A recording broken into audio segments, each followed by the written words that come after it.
Hello, my dear friends. You are standing at a high, latticed window, the cool, intricately carved marble of the screen pressing against your fingertips. Below you, a paradise unfolds. Fountains whisper in star-shaped pools, casting shimmering light onto pathways of crushed red gravel. The air is heavy with the scent of jasmine and rose, a thick, sweet perfume that seems to coat everything. You see emerald green parrots flitting between pomegranate trees, their calls like jewels scattered on the air. This is the Muffle Zenana, the legendary women's quarters, a world of impossible beauty and feminine grace. It's a place history remembers as a sanctuary. But let's be honest, if you were suddenly transported here with your modern sensibilities, you probably wouldn't survive the first week. The sheer, suffocating lack of privacy would undo you long before the politics did. So before you get comfortable, take a moment to like the video and subscribe, but only if you genuinely enjoy what I do here. Your support truly means the world. Now, imagine yourself in that scene. Feel the weight of the embroidered silks you're wearing, the gentle breeze carrying the garden's perfume through the marble screen. Get cozy. Let the sounds of your own world fade away. Now, dim the lights. Maybe turn on a fan for that soft background hum. And let's ease into tonight's journey together.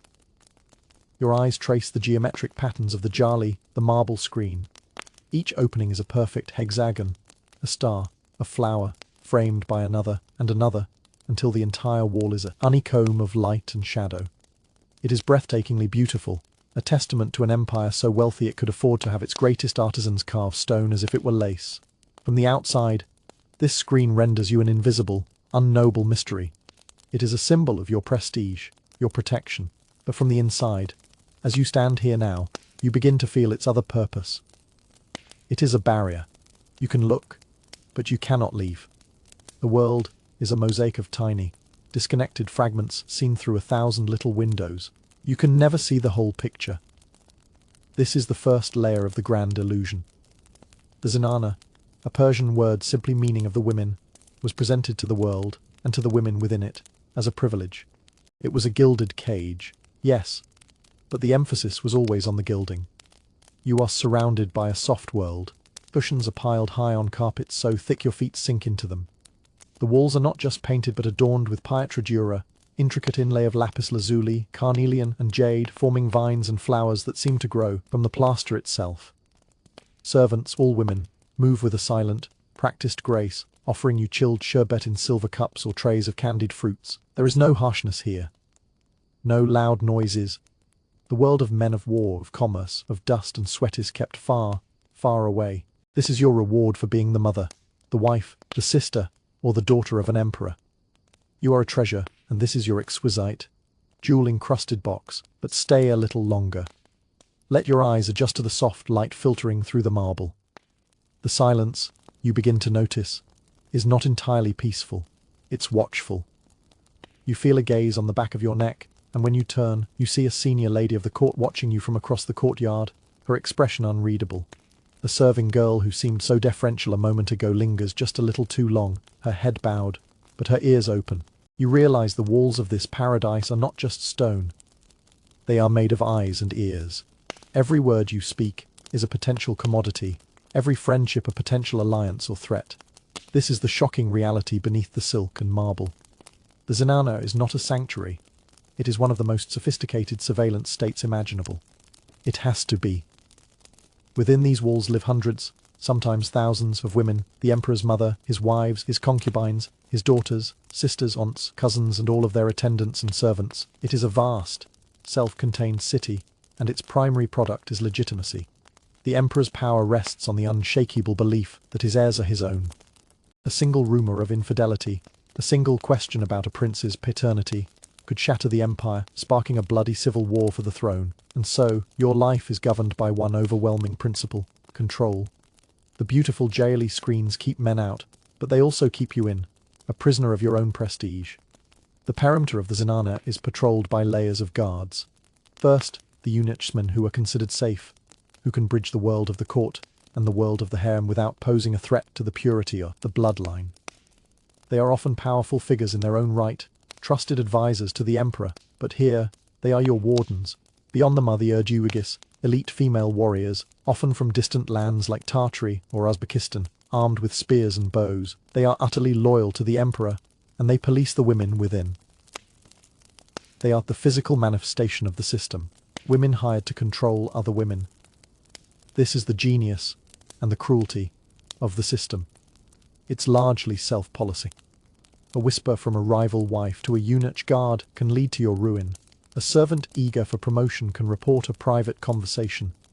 Your own ladies in waiting are both your confidants and your keepers, their fortunes tied to yours, but their survival dependent on staying in the good graces of those more powerful. It's a social landscape that feels uncannily modern, like the most toxic form of social media, where every action is performed for an unseen audience, where one misstep can lead to being publicly shamed and cancelled. Only here, the consequences are far more permanent. Your every friendship is scrutinized, your moods are noted, your health is a matter of state record. Privacy is the one luxury this opulent world cannot afford. And why would anyone accept this?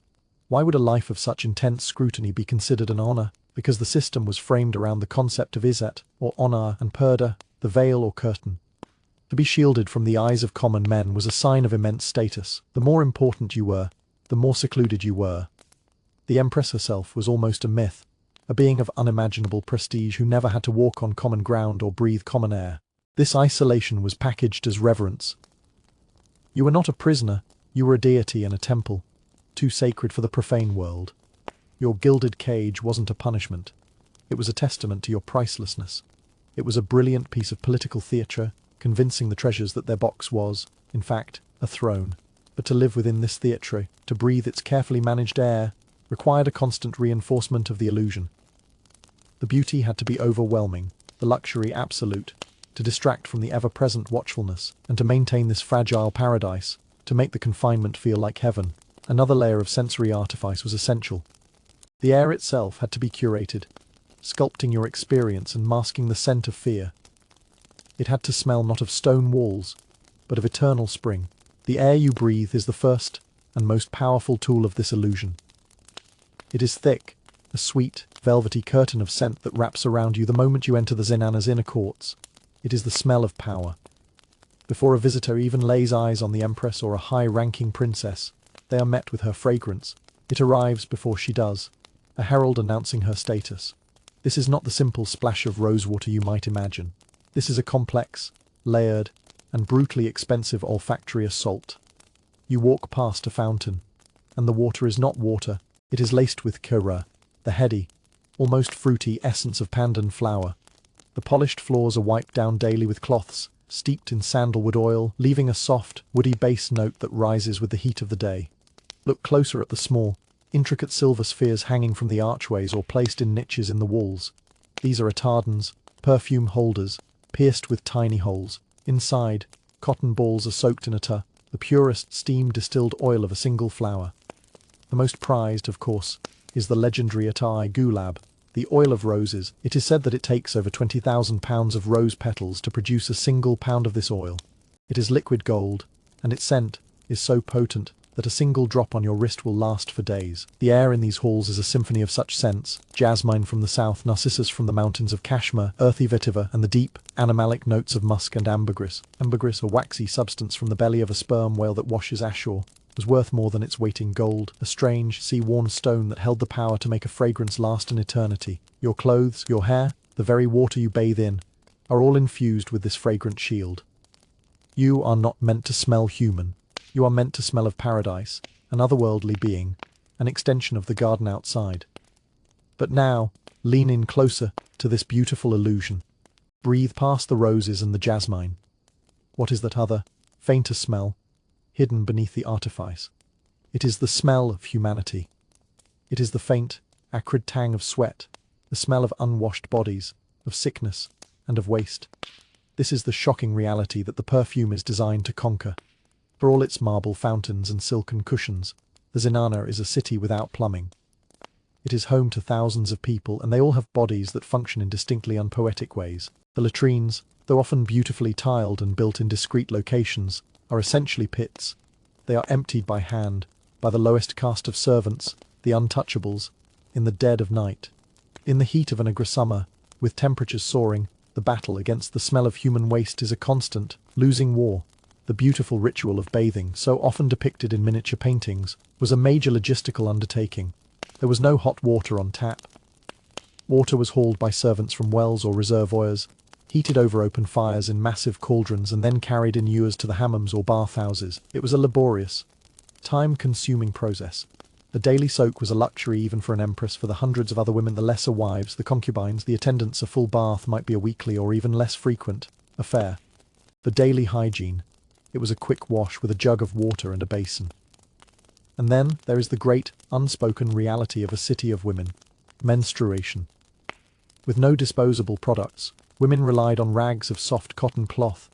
These had to be washed, by hand, and dried discreetly, away from all eyes. Imagine the sheer scale of this task for a population of 1,000 women. An entire hidden industry of washing, boiling, and managing soiled linen existed within the zenana, a constant, necessary, and frankly, unhygienic cycle, all carried out by women whose job it was to handle the unclean aspects of life so that the high-ranking ladies could maintain their illusion of effortless purity. The heavy perfumes, the incense burning in every corner, the fragrant smoke of burning aloes wood, these were not just for pleasure. They were a weapon.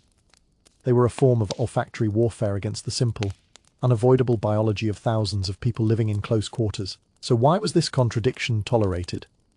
The explanation lies in a worldview that is both deeply pragmatic and profoundly symbolic. The prevailing medical belief of the time, inherited from Greek and Persian traditions, was the miasma theory. It held that disease was caused by bad air or miasmas, foul smells rising from rotting matter, swamps, and human waste. Sickness was literally a smell that you breathed in. Therefore, to surround yourself with powerful, pleasant fragrances was not an indulgence, it was a critical form of preventative medicine. A room that smelled of roses and sandalwood was, by definition, a healthy room. The perfume was a shield, a fragrant bubble that protected you from the pestilence of the outside world and the potential sickness within. Furthermore, scent was a profound marker of status. The common person smelled of their labor, of dust, of sweat, of onions, of animal dung. The elite, by contrast, smelled of leisure, of wealth, of things that grow in walled gardens. By dousing yourself in a tar that cost more than a worker's yearly wage, you were creating a sensory barrier between you and the lower classes. Your fragrance was a declaration of your power, a way of saying, my very air is different from your air. The illusion of the ever-fragrant, pristine woman of the zenana was maintained by a hidden army of servants who managed the messy reality. The shocking truth is that the more heavenly a woman smelled, the more earthly, unpleasant labor was being performed, out of sight, on her behalf. Her fragrant purity was directly proportional to the unclean work of others. This mastery of illusion, of controlling perception through sensory means, was the key to power within the zenana. The woman who could best navigate this world of surfaces and secrets, who understood that power was not about what was real but about what people could be made to believe, could rise to unbelievable heights. And no one in the history of the Mughal Empire understood this better than a woman who started as an outsider and became the true ruler, a woman who wielded absolute authority, not from a throne, but from behind that very same latticed screen you are peering through now. You are now in the presence of royalty, but you don't see her. You see the effect of her. You are in a grand hall within the zenana, and the most powerful women of the empire are gathered. They are a sea of silk and jewels, their quiet chatter like the rustling of leaves. They are all waiting. Then, a subtle shift in the air. The scent of roses and jasmine intensifies. A hush falls. From behind a screen of impossibly intricate sandalwood, a voice speaks. It is calm, melodic, yet it carries an authority that is absolute. This is Nur Jahan, the light of the world. The glamorous illusion of Nur Jahan is that of the perfect empress consort. History remembers her as the great love of the Emperor Jahangir, a woman of unparalleled beauty and refined taste. She was a poet, a brilliant architect who designed some of the most beautiful tombs and gardens in the Mughal capital of Agra. She was a fashion icon. The fabrics you see around you, gossamer thin silks and cottons with delicate floral prints, were of her design. She created new styles of clothing, new patterns for carpets, new blends of perfume. When she held court for the ladies of the zenana, her pronouncements on art, literature, and fashion were not mere suggestions, they were imperial decrees of taste. She was the sun around which the entire, glittering world of the zenana revolved. To the world outside, and even to many within, She was the ultimate feminine ideal, cultured, beautiful, creative, and seemingly a devoted wife who existed to delight her emperor husband. She was the perfect ornament for the throne. But now, come with me. Let's slip behind that sandalwood screen into the space where the real power resides. Here is the shocking truth. Nur Jahan was not the ornament on the throne. She was the throne. While her husband, the Emperor Jahangir, drifted deeper and deeper into a stupor of wine and opium, Nur Jahan ruled the Mughal Empire, and she did it all from within the confines of the zenana, using the very instruments of her seclusion as weapons of command. Imagine the daily scene at the Jaharaka, the ornate imperial balcony where the emperor was required to show himself to his people each morning. It was a vital piece of political theatre, proof that the king was alive and the empire was stable. Jahangir would be there, swaying slightly, his eyes glazed, waving to the crowds below. He was the visible symbol of power. But just behind him, concealed by a fine marble jewelry screen, sat Nur Jahan. As petitions were read out, as generals gave their reports, as ministers sought guidance, it was her voice, a clear, decisive whisper that instructed Jahangir on what to say. It was she who approved troop movements, she who appointed governors, she who decided matters of law and tax. The most powerful men in India were bowing not to the man on the balcony, but to the invisible woman behind the screen. Her audacity was breathtaking. She was the first and only Mughal empress to have coins struck in her name, right alongside her husband's, one minting famously read, by order of King Jahangir. Gold has 100 splendors added to it by receiving the name of Nur Jahan, the Badshah become the Emperor Queen. She issued farmans or imperial edicts under her own seal. To get anything done in the empire, you had to gain her favour. Foreign ambassadors, like the English envoy Sir Thomas Roe, wrote home in bewildered amazement, reporting that the nobles of the court were like slaves to her will. She would hold audiences with her ministers, but always from behind a curtain. They would enter the room, prostrate themselves before an empty space, and address their reports to a screen from which a disembodied female voice would question, command, and dismiss them. They were running an empire on the orders of a ghost. How could this happen in such a fiercely patriarchal world? First, Jahangir's adoration of her was total and complete. He was a deeply intelligent man, but one beset by addiction and melancholy, and he recognized her superior political skill. He trusted her implicitly and delegated his authority to her openly, famously declaring that he had sold his empire to his clever wife for a cup of wine and a bowl of soup. He gave her the legal and moral authority to act in his stead. But more importantly, Nur Jahan was a genius who understood the system better than anyone. She didn't shatter the gilded cage of the zenana. She redecorated it and turned it into a fortress. She mastered the art of illusion that we've been exploring. She used her purdah, her invisibility, to her advantage. It made her untouchable, mysterious, and unaccountable in the way a male ruler would be. Men could not confront her, challenge her to a duel, or publicly question her honor in the way they could with a rival male. She operated on a different plane, protected by the very rules meant to constrain her. She built a powerful network of allies, placing her brilliant father and brother in the highest positions of government, creating a faction so powerful it was known as the junta. The zenana, under her command, ceased to be a holding pen for beautiful women and became the political and strategic center of the Mughal Empire. Her spies, as we will soon see, were everywhere. Her authority was absolute. Her reign represents the ultimate expression of the zenana's hidden power. But even for a woman as powerful as Nur Jahan, the fundamental rules of this world still applied. Her political authority was inextricably linked to her status as the emperor's beloved, and that status was tied to the potent illusion of her timeless beauty. She, like every other woman in the zenana, had to participate in the daily, demanding rituals of self-creation, crafting a flawless facade. And that facade, that perfect, luminous complexion so admired in miniature paintings, was often built from a foundation of pure poison. Your attention is drawn to a princess seated on a velvet cushion. She is preparing for the evening. A servant holds up a polished silver mirror, and in it, her face glows with an almost supernatural luminescence. Her skin is impossibly smooth, a flawless canvas of pale cream. Her lips are a deep, stained red, like crushed pomegranate seeds, and her eyes are dramatically outlined in a dark, smoky kohl. This is the idealized image of Mughal beauty, immortalized in countless miniature paintings. It is a look of serene, otherworldly perfection. The artists who painted these portraits used pigments made from ground lapis lazuli and malachite, burnished with gold. They were creating a fantasy, a vision of women who were as precious and as perfect as the jewels they wore. The goal was to look ethereal, untouched by time or trouble. The glamorous illusion is this very perfection. These women seem to float through their silken world, their beauty a natural extension of their refined existence. They look healthy, serene, almost divine. The poets of the court would write endlessly about a beloved's moon-like face, a compliment that meant not just round, but also pale, bright, and free of any blemish. A flawless complexion was not just a matter of vanity, it was a reflection of one's inner purity, nobility, and even spiritual grace.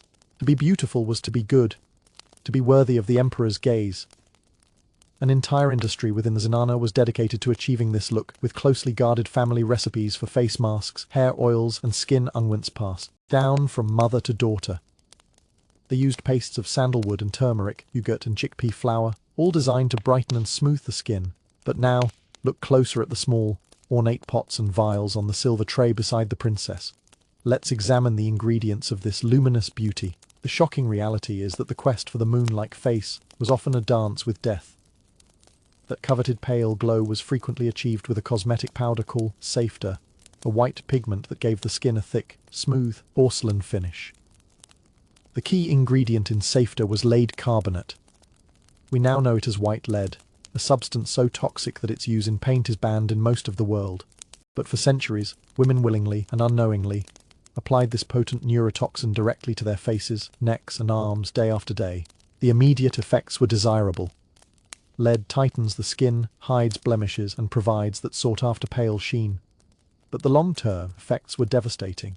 The lead was slowly absorbed through the skin, leading to chronic poisoning. The symptoms were insidious and would have been completely misunderstood at the time. Severe abdominal pain, memory loss, irritability, fatigue, and nervically, kidney failure and damage to the nervous system. As a woman used more and more lead powder to hide the blemishes and greying skin that were, in fact, caused by the lead itself, she would spiral into a cycle of ever-increasing toxicity. The very substance used to create the illusion of perfect health was systematically destroying it. And it doesn't stop with lead. Look at her eyes, so dramatically lined. That black kohl, or kajal, was a staple of beauty for men and women alike. It was believed to protect the eyes from the sun's glare, and even ward off the evil eye. It was often made by burning clarified butter or medicinal herbs and collecting the soot. But to make it darker and more dramatic, other ingredients were added. Sometimes, that ingredient was finely ground eyelid sulfide. So, while lining their eyes to protect them, they were potentially introducing another form of lead directly into the delicate membranes of the eye. Even the vibrant red on her lips and cheeks, known as altar, could hold dangers. While often derived from innocuous sources like beetroot or lac dye, some preparations contained cinnabar mercury sulfide. A beautiful, bright red mineral, cinnabar is also the primary ore of mercury. Like lead, mercury is a powerful neurotoxin. Absorbed through the skin or ingested in small amounts by licking the lips, it could lead to tremors, mood swings, and severe damage to the brain and kidneys. These women were painting their faces with heavy metals, transforming themselves into beautiful, shimmering, but slowly poisoning works of art. Why on earth would a society so obsessed with health and purity embrace such dangerous practices? The answer lies in the chasm between their understanding of chemistry and their aesthetic ideals. They had no concept of heavy metal poisoning. They saw only the immediate, desirable results. The connection between a face powder and organ failure years later was impossible to make. Instead, these lingering, chronic illnesses would have been attributed to anything else, a curse from a rival, a humoral imbalance, or the ever-present miasma we discussed earlier. Furthermore, the illusion was everything. In the competitive world of the zenana, beauty was a form of currency. It could secure an emperor's favor, elevate one's status, and ensure the future of one's children. The pressure to conform to the ideal was immense. If the reigning beauty of the court had a luminous white complexion, then every other woman had to achieve it as well, whatever the cost. They were not being foolish. They were being pragmatic in a system where their appearance was one of their most valuable assets. The risk of falling from favor was immediate and terrifying, while the risk from the makeup itself was invisible and unknown. It was a tragic, slow-motion sacrifice, a testament to the fact that for the women of the zenana, the beautiful lie was often more important for survival than the ugly truth. The ultimate purpose of this beauty, this dangerous, curated perfection, was to attract and hold the emperor's attention, to fulfill a woman's primary role, to produce a healthy heir. But the very apex of this feminine duty, the act of childbirth, was itself a sight of shocking brutality, a world away from the serene image of motherhood. And no story illustrates this better than that of the woman for whom the most beautiful tomb in the world was built. You are now standing in a moonlit garden, your feet silent on the cool marble path. Across the tranquil waters of the Yamuna River, a structure floats as if in a dream. It is a building that seems to be made not of stone, but of captured moonlight and memory. This is the Taj Mahal. The glamorous illusion of this place is perhaps the most powerful and enduring in the world. It is the ultimate monument to love, a testament to the devotion of an emperor, Shah Jahan, for his beloved wife, Mumtaz Mahal, the chosen one of the palace. The story we all know is a fairy tale, a love so profound that when the empress died, her heartbroken husband poured the entire wealth of his empire into building her an earthly paradise to await her in the afterlife. The building is flawless, symmetrical, and serene. It speaks of a love that was pure, poetic, and perfect. Mumtaz Mahal herself is remembered as a cherished, almost saintly figure, the quiet, beautiful consort who was the emperor's constant companion and the mother of his 14 children. Her life, as told by the building, seems to have been as serene and perfect as its architecture. But let's push open the heavy, silver doors of that story and step into the room where Mumtaz Mahal spent her final hours. The air here is not scented with jasmine. It is thick with the metallic smell of blood and fear. The shocking reality behind the world's greatest love story is the brutal, terrifying, and utterly unanesthetized world of muffled childbirth. Mumtaz Mahal died at the age of 38, not from some poetic wasting illness, but from a postpartum hemorrhage after delivering her 14th child in 30 hours of agonizing labor. Her story, far from being one of serene motherhood, is a stark reminder of the single greatest threat to a woman's life in the zenana, the royal womb. Imagine the scene. Mumtaz is not in a grand palace in Agra, but in a temporary campaign tent in Berhampur, a provincial outpost hundreds of miles from the capital. The emperor is there to quell a rebellion. She, as his devoted companion, has travelled with him, despite being heavily pregnant. The hospital is a designated section of a tent. The room is crowded with female relatives, midwives and servants, their whispers and prayers filling the hot, tense air. The midwives, or days, are experienced, their knowledge passed down through generations. They are skilled in massage, in positioning, in using herbal concoctions to try and ease the pain or speed the labour, but their medical knowledge is based entirely on tradition and observation. They have no understanding of germ theory, of infection, or of the internal mechanics of a complicated birth. For 30 hours, Mumtaz endures a pain we can barely comprehend. There are no epidurals, no painkillers beyond what opium or wine could offer, and these were often withheld for fear of harming the baby or slowing the labour. Every intervention is manual and external. The midwife might pray solar abola, try to turn the baby from the outside or use traditional template hovel techniques to try and force the delivery. When the baby, a girl named Gorhara Begum, is finally born, the ordeal is not over. The bleeding won't stop. The placenta has not been fully delivered. The midwives are now frantic, their traditional remedies useless against a major internal hemorrhage. They have no surgical tools, no way to stop the bleeding, no concept of a blood transfusion. Shah Jahan, waiting anxiously outside, is told his wife is dying. He rushes to her side, and she reportedly looks at him, asks him to care for their children, and dies in his arms. This was the grim reality for every woman in the zenana, regardless of her rank.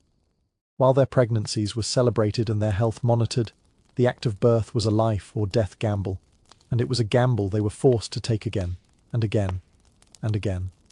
Having many children, especially sons, was the primary political duty of a royal wife. It secured the succession and strengthened the emperor's lineage. Mumtaz Mahal's 14 pregnancies in 19 years of marriage were not an accident. They were her job. She was, in essence, constantly pregnant or recovering from childbirth for her entire adult life. This relentless cycle of pregnancy, birth, and breastfeeding took an immense toll on her body, leaving her progressively weaker and more vulnerable to the exact complication that eventually killed her. So why was this barbaric reality accepted?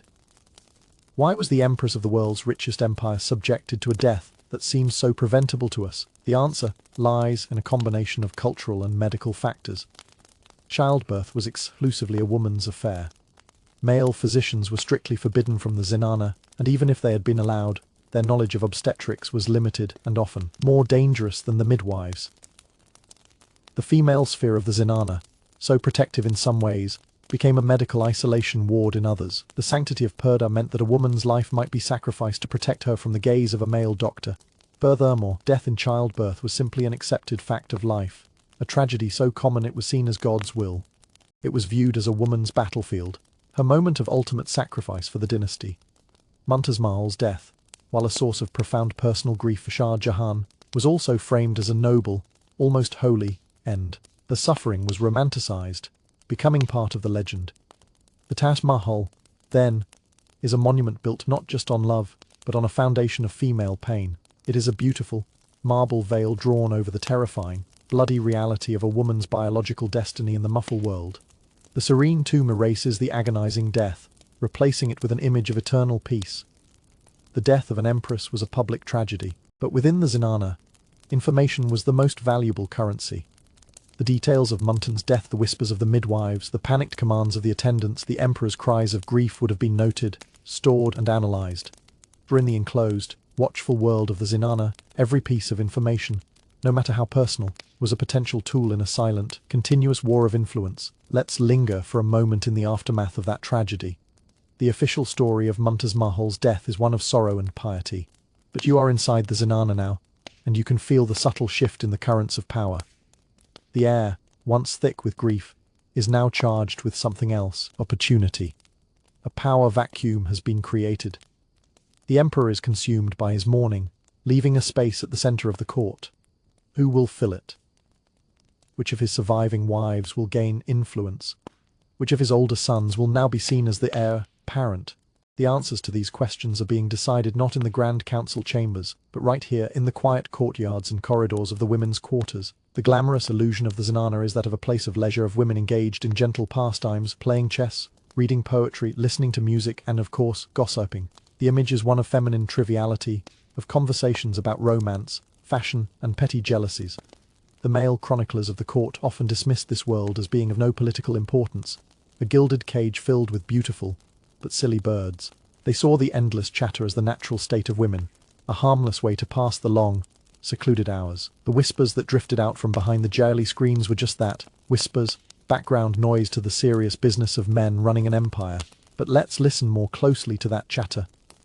Let's sit with a group of ladies in waiting as they share a dish of pistachios and candied rose petals. The shocking reality is that this gossip is one of the most sophisticated and ruthless intelligence-gathering operations in the world.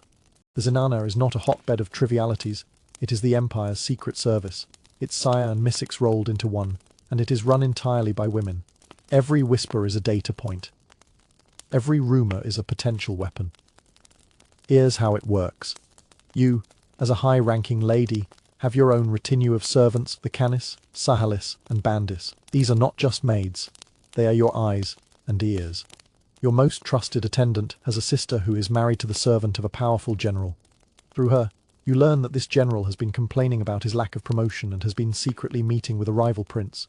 Another of your servants is having a romance with a eunuch guard who oversees the delivery of supplies to the palace. From him, you learn that a certain nobleman is stockpiling grain and weapons in his provincial estate, far more than he should need. A court musician, a woman allowed into the inner sanctums, tells you which of the emperor's ministers seemed nervous after a private audience and which one left smiling. This raw intelligence flows upwards. The servants report to their mistresses. The lesser wives and concubines report to the more powerful wives or to the emperor's mother. The information is collated, cross-referenced, and analyzed within the zenana's upper echelons. It is a vast, organic, human-based intelligence network. The women of the zenana know who is in debt, who is having an affair, who is drinking too much, who is secretly practicing a forbidden religion, and who is plotting treason. They know the secrets of the male court because the men of the court talk. They talk to their wives, their servants, their tailors, their grooms. And all those people are connected, through family and community, to the women inside the zenana. The men believe they are operating in a world of their own, but they are living in a fishbowl, and the women are watching from every angle. This information is then weaponized. A well-placed rumor, whispered into the right ear, can destroy a man's career. Does a general seem to be getting too powerful? A story about his wife's supposed infidelity might be circulated, shaming him and making him a laughing stock at court. Is a minister opposing a policy favored by the empress?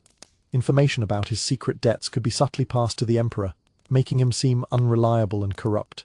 Blackmail is not a dirty word here. It is a fundamental tool of statecraft. Remember the powerful Nur Jahan? Her grip on the empire was maintained by this very web of whispers. She knew the weaknesses of every important man in the kingdom, and she used that knowledge to ensure their loyalty. Why was this system not only tolerated, but essential to the empire? It existed because of the very nature of muffled power. The emperor, isolated by his own majesty, was surrounded by ambitious men. He could never be sure who was truly loyal and who was simply waiting for a moment of weakness to strike. The official channels of information, his ministers and generals, are all compromised, as they would only ever tell him what they wanted him to hear. The Zainana's spy network provided a vital, unfiltered backchannel. It was the emperor's secret weapon, a way to check the power of his own court. He would listen to the gossip from his mother or his favorite wife, because he knew it was often more truthful than the official reports from his vizier. This turned the women of the Zenana into formidable political players. Their power was indirect, wielded through influence and information, but it was no less real for that. They were not passive beauties, they were spymasters. The idle chatter was a perfect cover, allowing them to conduct their intelligence operations in plain sight, dismissed by the men who were their targets as mere women's talk. The very sexism that sought to confine them gave them their greatest strength, the power of being underestimated. But this world of secrets and whispers had its own dangers. What happens when the information is about sickness? Not politics. What happens when a life is on the line, and the only person who can help is a woman trapped within this same system of illusion and secrecy? Imagine a fever has broken out in a secluded corner of the Zenana. One of the lesser concubines is desperately ill. Her skin is hot to the touch, and a rash is spreading across her body. Panic, carefully concealed, begins to ripple through the attendants.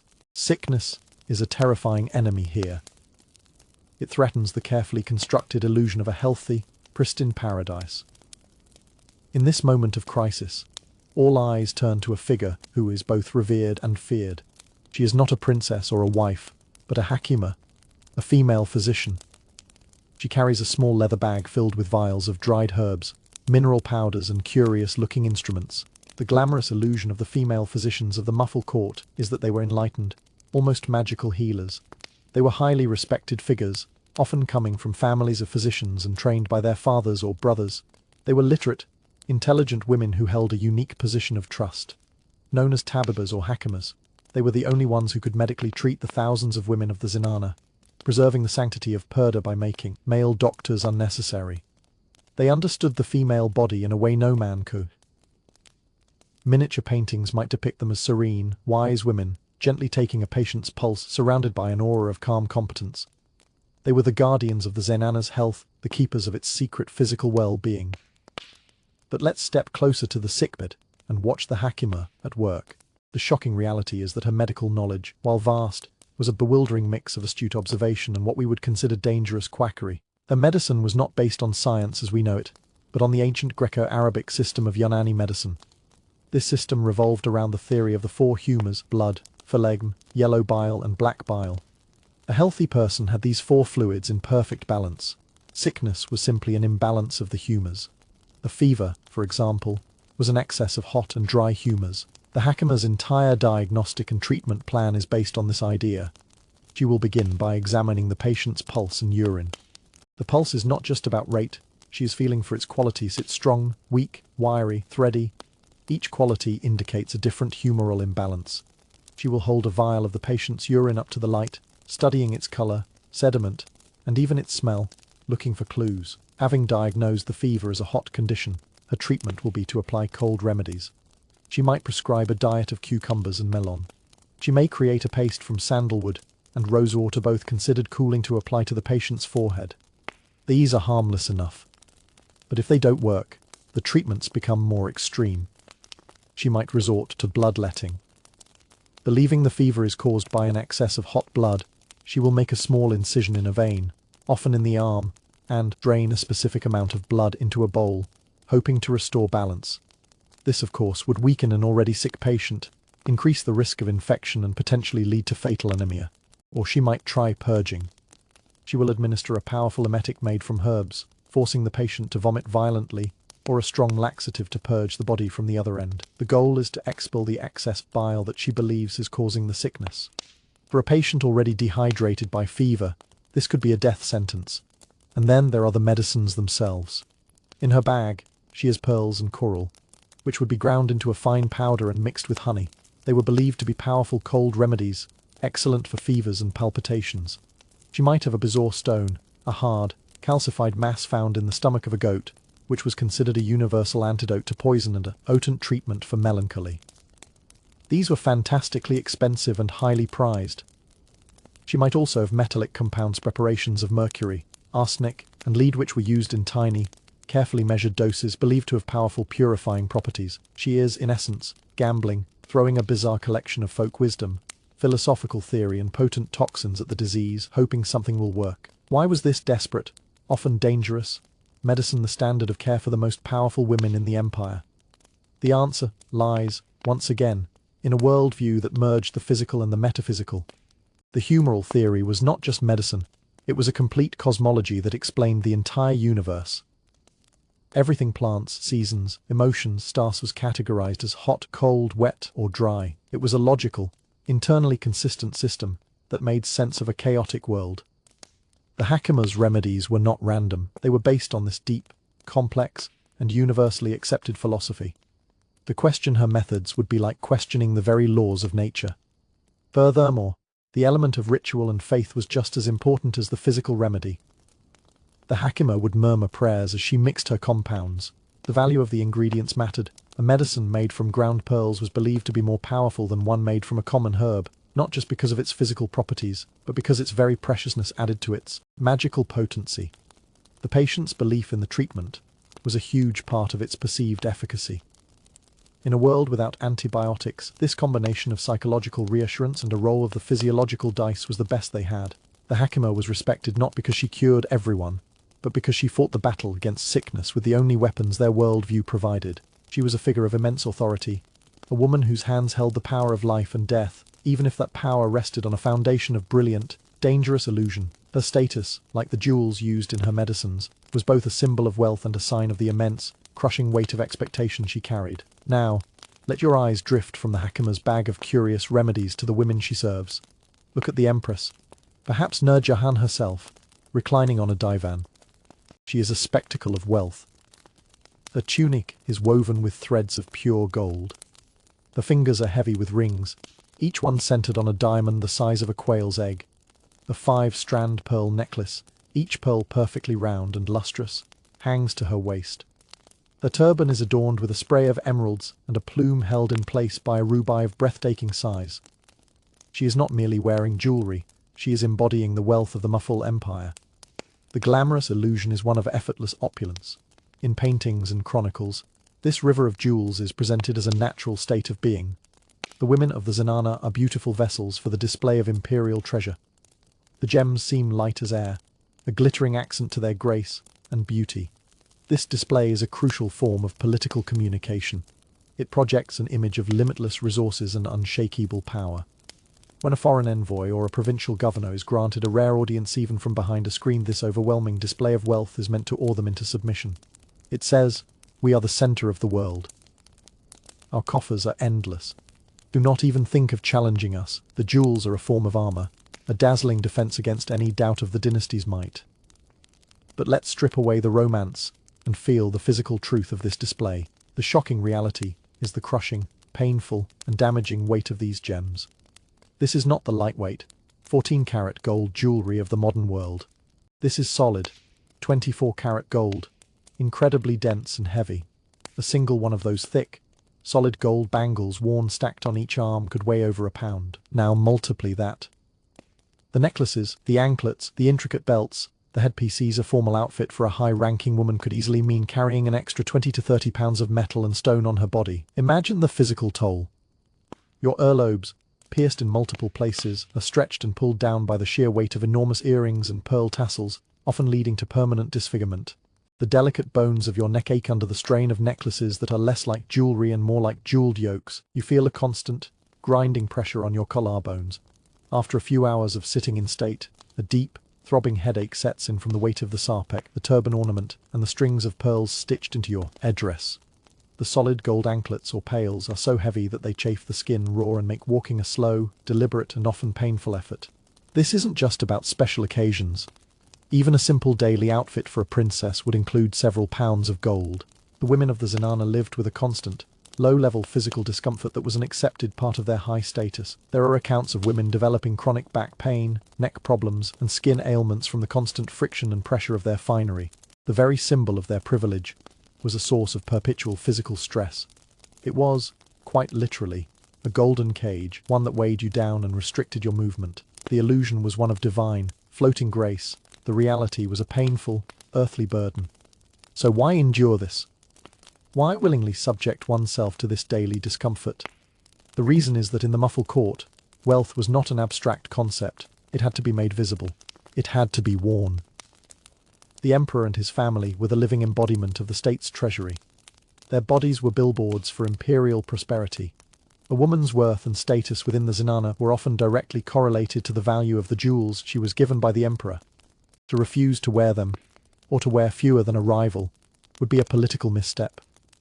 It would signal a fall from favour, a loss of status. The pain was the price of power. Furthermore, this immense weight served as a form of social control. It enforced a certain kind of behaviour. You cannot run, or work, or even move quickly when you are laden with 30 pounds of gold and gems. The weight forces you into a slow, stately, dignified posture. It physically prevents you from being anything other than a living statue, a serene object for display. The discomfort was a constant reminder of your role. You are not a person who does things. You are a person to whom things are done, a beautiful object to be admired. The physical burden of the jewels reinforced the social confinement of the zenana itself. This culture of display created a paradox. These women were surrounded by, and literally covered in, a fortune in portable wealth. Yet, they had very little personal economic freedom. The jewels were not truly theirs. They belonged to the imperial treasury and were often taken back upon a woman's death or fall from favour. They were on loan from the patriarchy. A woman's entire identity was tied up in this glittering performance of power, a performance that was both a triumph and a torment. Some, however, found other ways to express their identity, ways that had nothing to do with the jewels weighing them down. They sought to create a beauty not of gold, but of words, a legacy that could not be weighed or reclaimed, even if it meant defying the most powerful man in the empire. We move now to a quieter, more private space within the sprawling zenana. It is a library, its walls lined with niches holding precious, hand-painted manuscripts. The air smells of old paper, leather, and ink. In the center of the room, seated not on a pile of cushions, but at a simple wooden desk, is a woman. She is not adorned with the crushing weight of jewels we just witnessed. The clothes are elegant but simple, her hands stained with ink, not henna. This is Princess Zeb-un-Nissa, the eldest child of the formidable Emperor Aurangzeb. She is a scholar, a calligrapher, and one of the finest Persian language poets of her generation. The glamorous illusion surrounding a figure like Zeb-un-Nissa is that of the blue-stocking princess. She represents the height of Muffle culture and refinement. The empire, in this telling, was so enlightened that even its women were encouraged to pursue intellectual and artistic passions. She was given the finest education, mastering Arabic, Persian, and theology.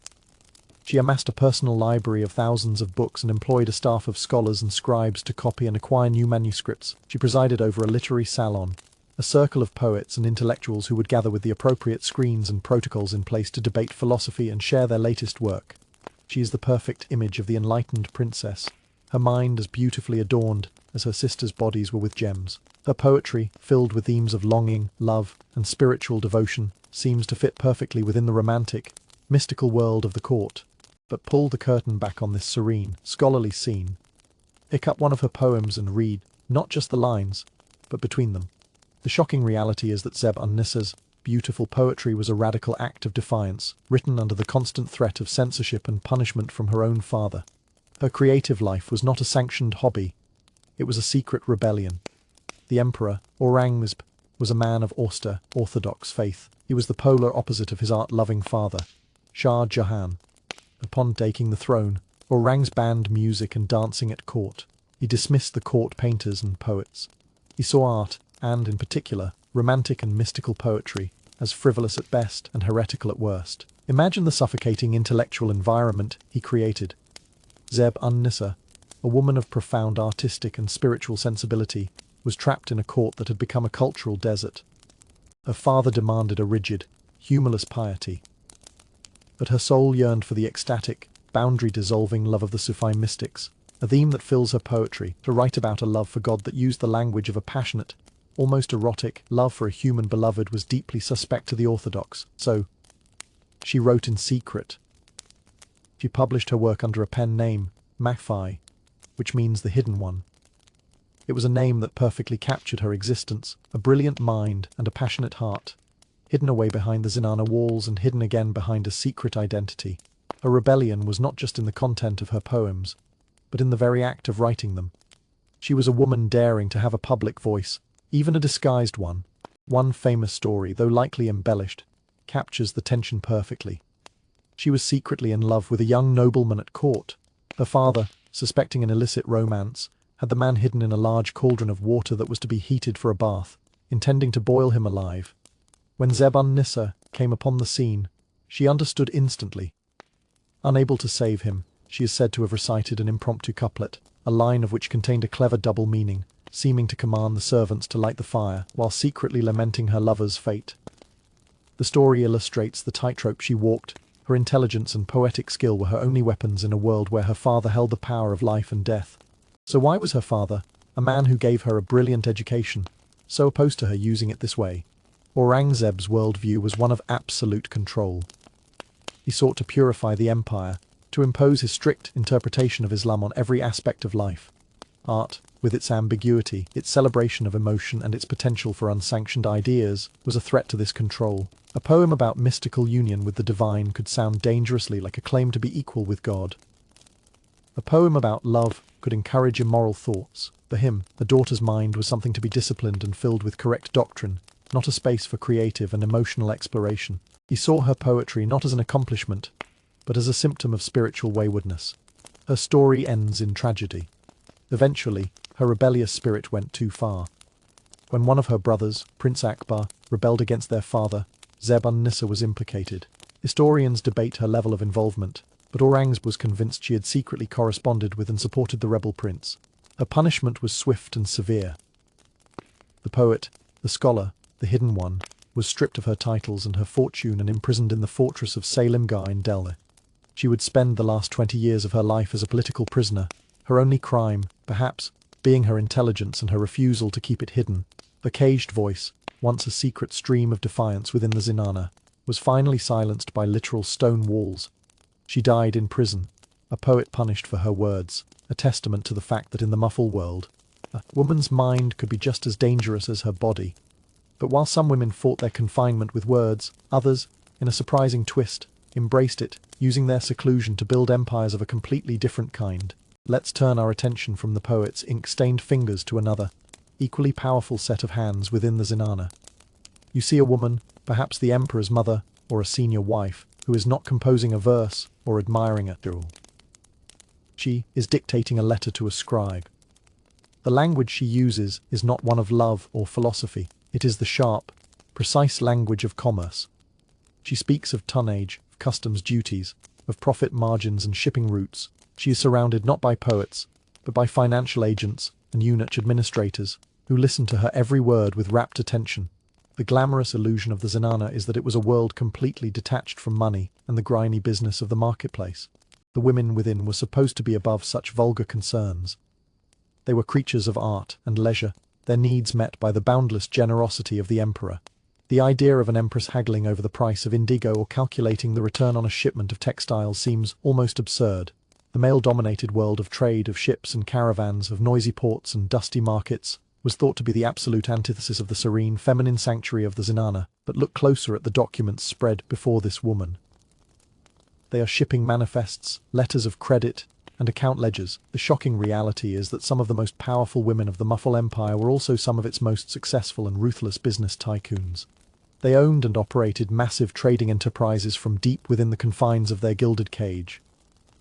They didn't just spend the empire's wealth, they actively and skillfully created it.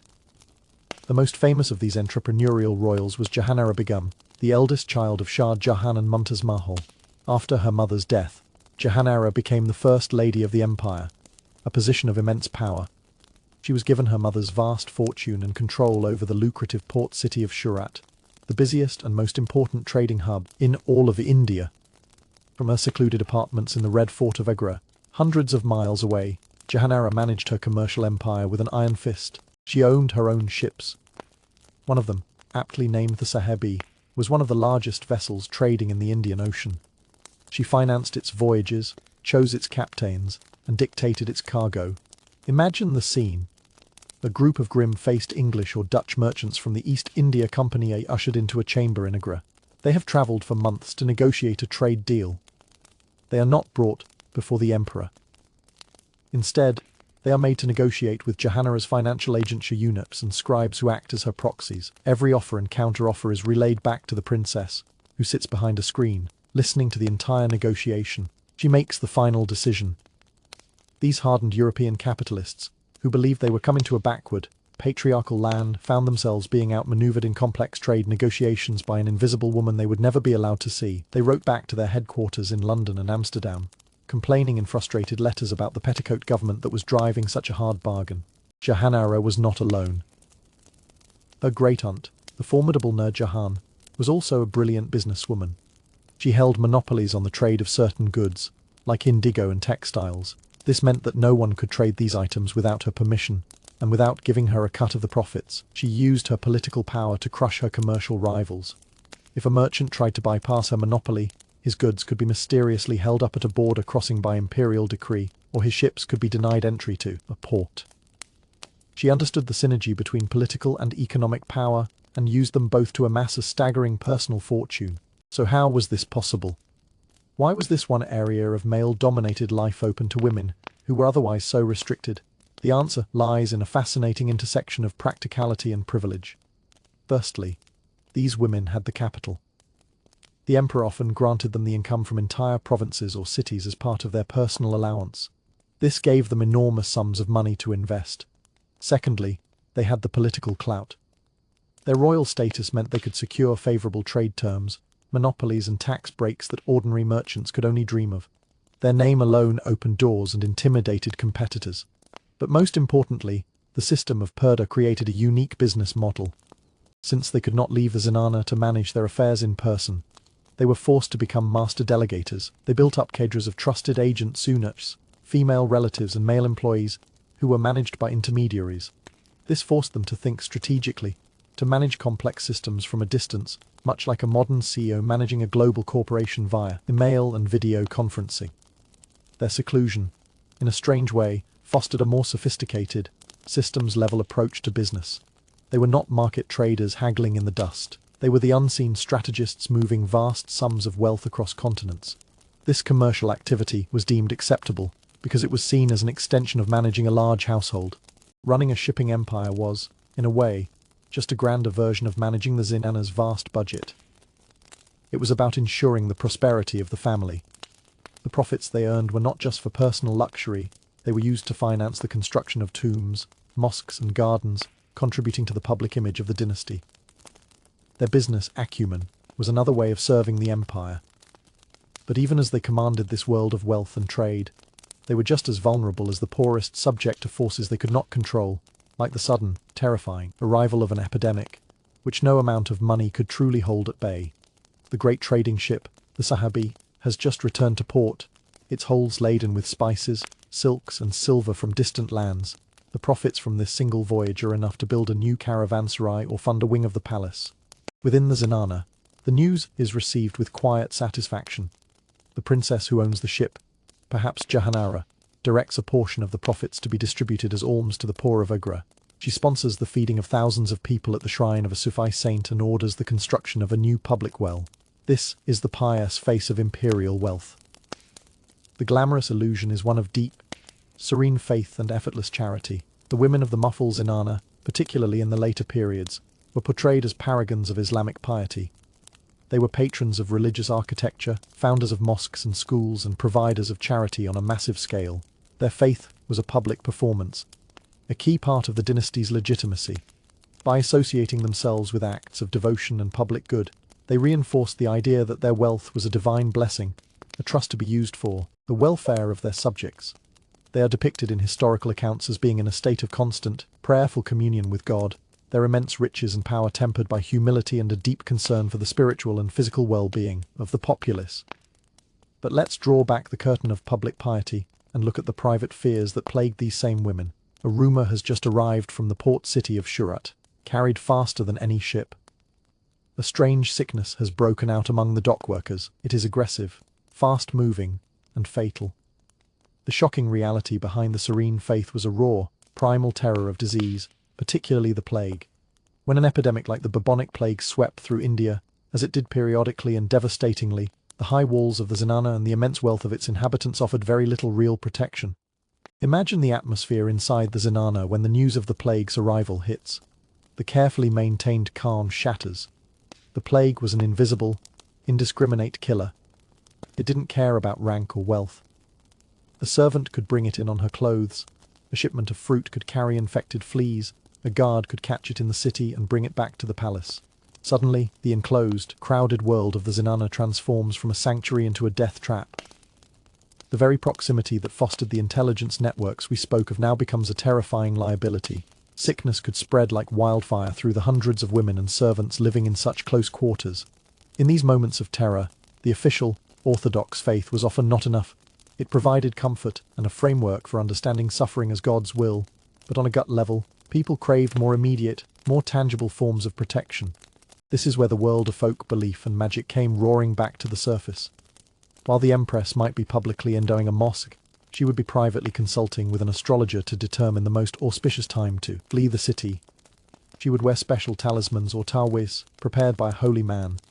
These were small lockets containing a miniature, folded-up verse from the Quran, or sometimes a magic square of numbers and symbols believed to hold protective power.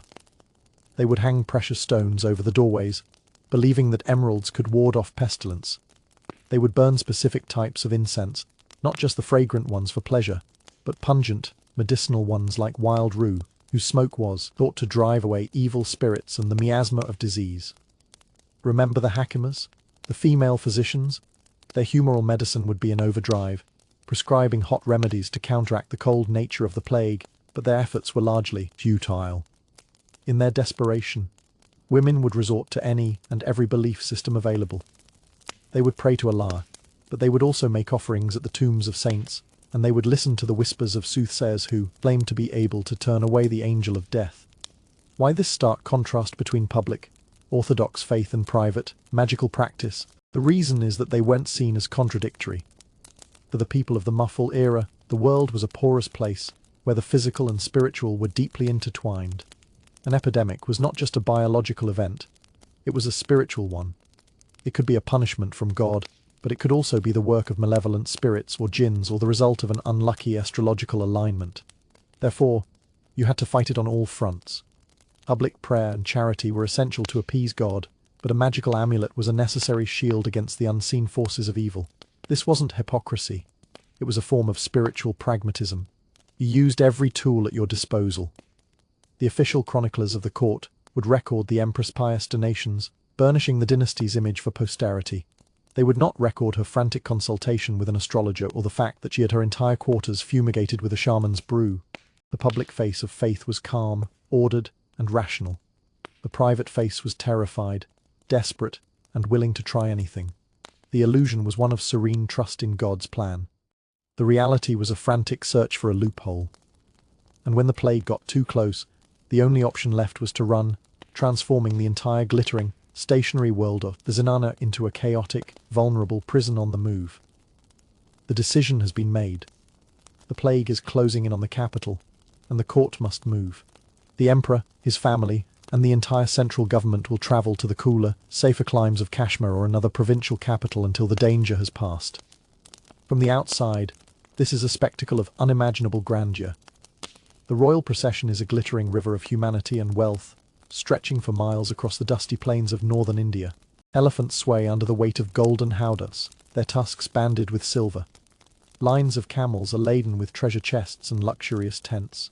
The imperial cavalry, in gleaming armor, rides alongside. It is a mobile city, a testament to the emperor's power to command not just a palace, but the entire landscape. The glamorous illusion is one of a magnificent, triumphant progress. For the women of the zenana, this move is depicted as a luxurious adventure. They travel in ornate, covered palanquins, or dolis, carried on the shoulders of liveried bearers. These are like miniature, mobile rooms, draped in silks and brocades, with cushions and refreshments inside. Or they ride in special curtained carriages, sometimes pulled by bullocks, with gold-tipped horns. The most high-ranking women, like the emperor's mother or his chief wives, ride atop their own elephants, secluded within elaborate, veiled structures. It seems like a grand royal tour, a chance to see the empire from the comfort and security of their mobile boudoirs. The journey is presented as a seamless extension of the palace, a rolling paradise insulated from the discomforts of the road. But let's pull back the silk curtains of one of those palanquins and feel the reality of the journey. The shocking truth is that this glittering procession was a grueling, miserable, and incredibly vulnerable ordeal. The zenana on the move was a prison in motion. You are crammed inside a small, swaying, claustrophobic box for 8 to 10 hours a day. There is no suspension. You feel every single jolt and rut in the rough, unpaved road. The motion is relentless, a nauseating, rocking and swaying movement that leaves you dizzy and sick. The air inside your little box is stifling, thick with dust kicked up by the thousands of soldiers, animals and baggage handlers marching ahead of you. The dust coats everything, your clothes, your face, your food. Despite the luxurious drapes, privacy is non-existent. The palanquin bearers are just feet away, their grunts and chants a constant soundtrack to your misery. You are utterly dependent on them. If they stumble, you are thrown against the walls of your cage. The heat is unbearable. The Indian sun beats down on the brocaded roof, turning your little sanctuary into a suffocating oven. The elite female guards, the Urjuigis, ride alongside, enforcing the strict rules of Purdah even on the march. You cannot peek out. You cannot get a breath of fresh air.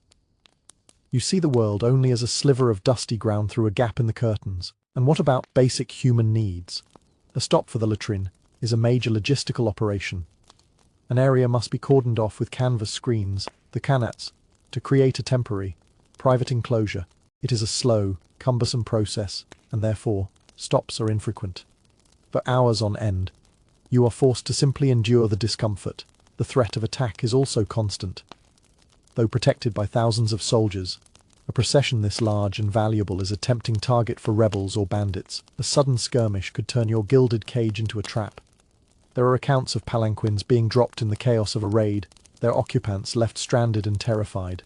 Why was this deeply unpleasant and inefficient mode of travel the standard for the most powerful women in the land? The reason, once again, comes down to the non-negotiable principle of Purdah and the public performance of status. A royal woman could not simply ride a horse. To be seen on horseback, exposed to the elements and the public gaze, would be an unacceptable breach of honor. The physical separation, the veil, had to be maintained at all costs, even if it meant sacrificing all comfort, safety, and practicality. The palanquin and the covered howdah were not designed for travel. They were designed to be mobile symbols of seclusion and prestige. The very inefficiency of the procession was part of its message. The ability to move thousands of people and vast amounts of treasure at a snail's pace across the country was a demonstration of the emperor's logistical might. It showed that he could afford to be slow, that he had the resources to overcome any obstacle. The comfort of the individuals, including the women in their swaying boxes, was secondary to the political theatre of the event. The entire ordeal was a public declaration that the rules of the court, the hierarchies, and the rituals were so powerful that they could be imposed even on the wilderness. The women endured this mobile misery because their status depended on it. To complain would be to show weakness, to admit that the illusion of effortless grace was, in fact, an exhausting, painful burden. This relentless pressure to maintain the illusion, even under the most grueling circumstances, shaped the women of the zenana. It bred a particular kind of resilience and a sharp understanding of the true nature of power.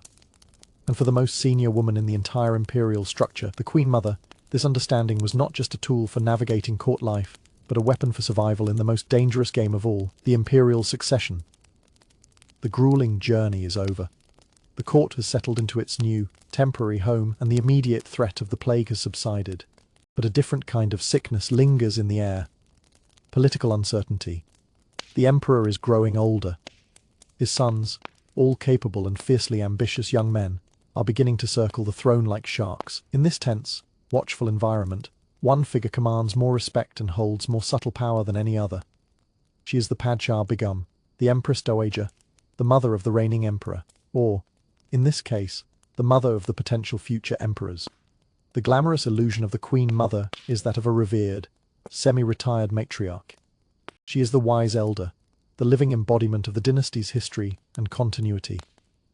Having fulfilled her primary duty by producing the emperor, she now enjoys a life of serene dignity, basking in the love and respect of her powerful Tsar. She is seen as being above the political fray, a gentle, unifying presence who offers sage advice and moral guidance. Her official role is to be a symbol of stability, a treasured link to the past, and a source of maternal comfort to the ruler of the empire. She is the ultimate success story of the Zenana, the woman who won the great game and can now enjoy her golden years in peace. But let's follow this revered matriarch into her private chambers, away from the performing stage of the court. The shocking reality is that the Queen Mother's position was often the most precarious and politically fraught in the entire empire. Her retirement was a fiction. She was, in fact, the chief strategist and often the most ruthless player in the brutal, bloody game of succession. Her primary job was not to unify her sons, but to play them against each other in a deadly gambit for her own survival and the survival of her preferred lineage. Here is the terrible logic of the muffled succession. Unlike in European monarchies, there was no law of primogeniture. The eldest son did not automatically inherit the throne. The principle was, brutally and simply, the throne or the coffin. All the sons of an emperor were considered to have an equal right to rule, and they were expected to fight it out upon their father's death. The one who emerged victorious, having killed or imprisoned all his brothers, was considered to have been chosen by God. It was a system that guaranteed a civil war with every new generation. For the mother of these princes, this was a waking nightmare. The sons she had raised were now her rivals, and she knew that only one could survive. Her survival, her status, and her life depended entirely on backing the winning horse. If the son she supported lost, she would, at best, be exiled to a dreary life of imprisonment in a fortress. At worst, she could be executed or left to rot in obscurity by the new emperor, her victorious stepson or nephew, so she could not afford to be a gentle, unifying presence. She had to be a kingmaker. Imagine her cold calculations. She would assess her son's strengths and weaknesses with a brutal clarity that only a mother could possess. Which one was the better general? Which one had the loyalty of the most powerful nobles? Which one was the most cunning? Which one was the most ruthless? She would use the Zenana's intelligence network, that web of whispers we discussed, to gather information on her sons' plans, their allies, and their secrets. She would then use her own influence and wealth to build alliances for her chosen candidate. She would secretly send money to generals to secure their loyalty. She would use her connections with other powerful women in the Zenana to create a faction supporting her son. She would actively sow discord among her other sons, trying to weaken them.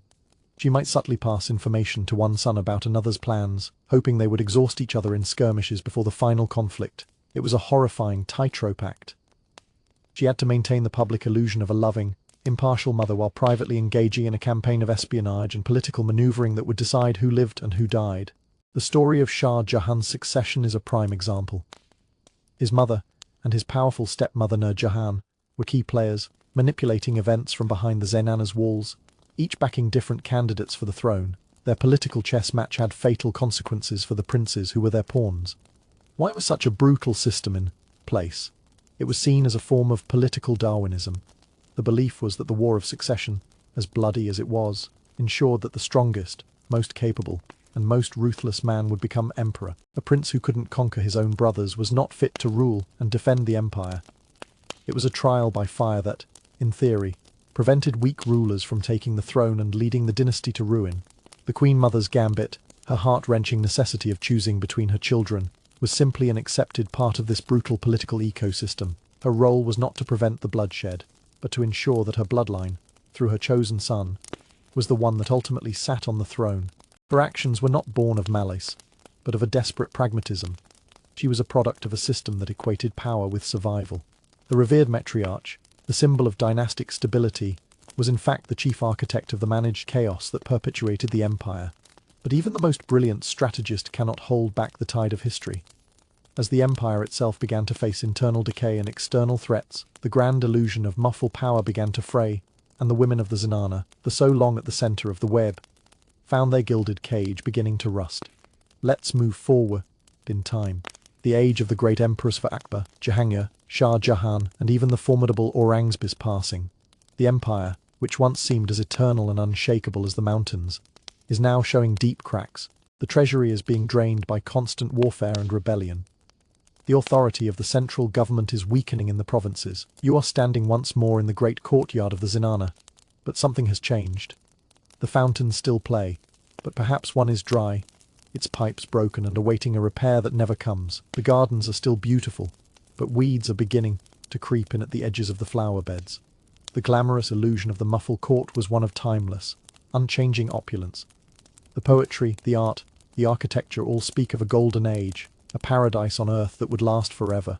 For the women inside the zenana, this illusion was their reality. Their world was designed to feel permanent, a bubble of perfect luxury sealed off from the harsh realities of the outside world. The flow of jewels, silks, and perfumes was as constant and as natural as the rising of the sun. The power they wielded from behind their screens seemed absolute and eternal. The system, for all its cruelties, was stable. But now, as you look around this subtly decaying paradise, you can see the shocking reality of the empire's decline. The fraying of the empire is reflected in the fraying of the silken tapestry of zenana life. The changes are small at first, almost unnoticeable.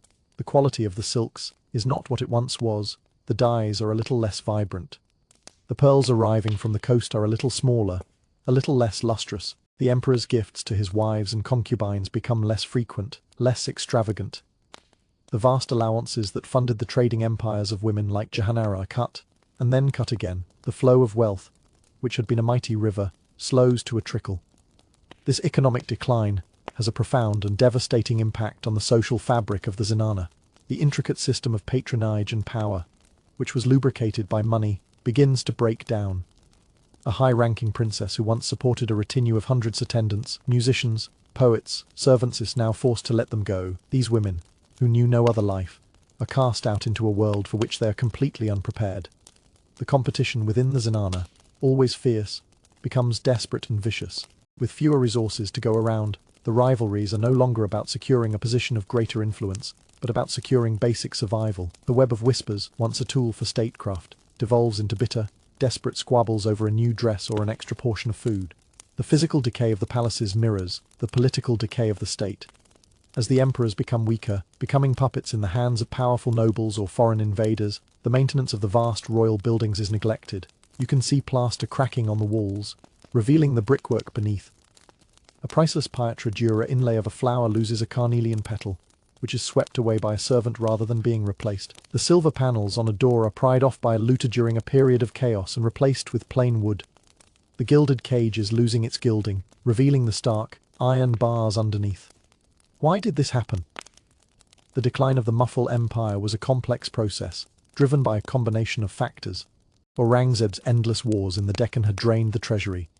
The rise of new powers, like the Marathas in the west and the English East India Company on the coasts, chipped away at Mughal territory and trade routes. The system of government, so effective under strong rulers, became corrupt and inefficient under weaker ones.